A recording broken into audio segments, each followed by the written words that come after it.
Sejarah awal Islam telah menunjukkan pentingnya kepemimpinan yang berdasarkan keadilan, kompetensi dan pelayanan kepada umat daripada warisan kekuasaan kepada keluarga. Para nabi dan sahabatnya pun enggan untuk mewariskan kekuasaannya. Fakta-fakta sejarah yang menunjukkan bahwa Nabi Muhammad SAW dan sahabat-sahabatnya tidak mewariskan kekuasaan. Nabi Muhammad SAW adalah pemimpin agama dan politik utama umat Islam. Namun, beliau tidak pernah mewariskan kekuasaan politik kepada seorang penguasa setelahnya. Sehingga, umat Islam kemudian memilih pemimpin mereka dalam sebuah musyawarah. Setelah wafatnya Nabi Muhammad, sahabat-sahabatnya yang juga dikenal sebagai Khulafaur Rasyidin, kemudian mengambil alih kepemimpinan, yaitu Abu Bakar As-Shadiq, Umar bin Khattab, Utsman bin Affan dan Ali bin Abi Thalib. Mereka pun menjalankan pemerintahan dengan adil dan berdasarkan prinsip-prinsip Islam, tanpa mewariskan kekuasaan kepada keturunan mereka. Berikut beberapa fakta, Nabi dan para sahabatnya tidak mewariskan kekuasaan. 1. Nabi tidak dikaruniai anak laki-laki. Allah menetapkan bahwa Nabi SAW tidak akan pernah memiliki anak laki-laki, sehingga umat Islam tidak akan bingung dan tidak akan terbawa oleh kasih sayang mereka terhadap Nabi SAW untuk mewariskan kekuasaan kepada putranya. 2. Nabi hanya mewariskan ilmu.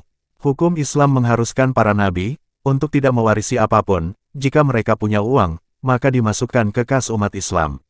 Dalam hadis disebutkan, yang artinya, sesungguhnya, para nabi tidak mewariskan dinar dan dirham, sesungguhnya mereka hanyalah mewariskan ilmu, maka, barang siapa yang mengambil ilmu yang banyak, ia telah mengambil bagian yang banyak. Hadis riwayat Ahmad, At-Tirmidzi dan Abu Daud. Semua itu bertujuan untuk menghilangkan gagasan mewariskan, baik dalam memerintah kekuasaan maupun dalam hal lainnya.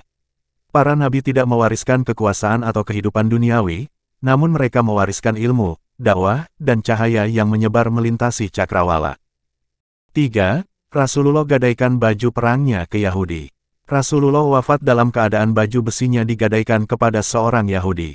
Hal ini menunjukkan bahwa sampai akhir hayat pun, Rasulullah tidak memiliki warisan apa-apa. Dunia ditawarkan kepadanya, namun beliau menolak untuk menerima apa yang dibenci Allah Subhanahu wa Ta'ala. 4. Abu Bakar. Umat Islam sudah selayaknya berpedoman pada Al-Quran dan Sunnah. Sedangkan yang bertentangan dengan keduanya, seperti kezaliman dan pewarisan kekuasaan, maka itu sama sekali bukan bagian dari Islam. Masalah pewarisan kekuasaan ini juga merupakan hal yang bertentangan dengan ajaran Islam. Karena itu, Abu Bakar As-Siddiq juga tidak mewariskan apapun kepada anak-anaknya selama memerintah hingga wafat. 5. Umar bin Khattab. Para sahabat dan pemimpin awal umat Islam sangat menekankan prinsip keadilan dalam kepemimpinan mereka.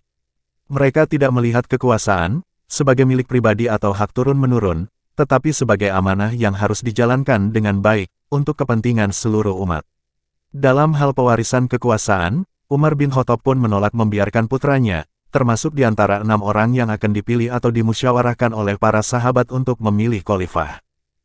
6. Utsman bin Affan dan Ali bin Abi Thalib. Para sahabat Nabi dan pemimpin awal Islam, menjalankan tugas kepemimpinan mereka dengan penuh dedikasi kepada agama Islam dan kesejahteraan umat. Mereka tidak mencari kekuasaan atau kekayaan pribadi, tetapi berjuang untuk menyebarkan Islam dan menjaga komunitas Muslim. Karena itu, Khalifah Utsman bin Affan pun tidak mewariskan kekuasaan kepada anak-anaknya.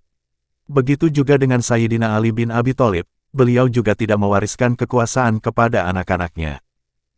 7. Husain bin Ali. Dalam sejarahnya, Husain bin Ali melawan Yazid, juga untuk menolak gagasan warisan kekuasaan. Hingga akhirnya, dia pun bertemu Tuhannya, sebagai seorang syahid, untuk mengingkari kekejian ini. Akibat dari itu adalah, rangkaian warisan terus berlanjut. Jika waktu itu Husain berhasil dalam usahanya, maka warisan kekuasaan itu akan berakhir selamanya.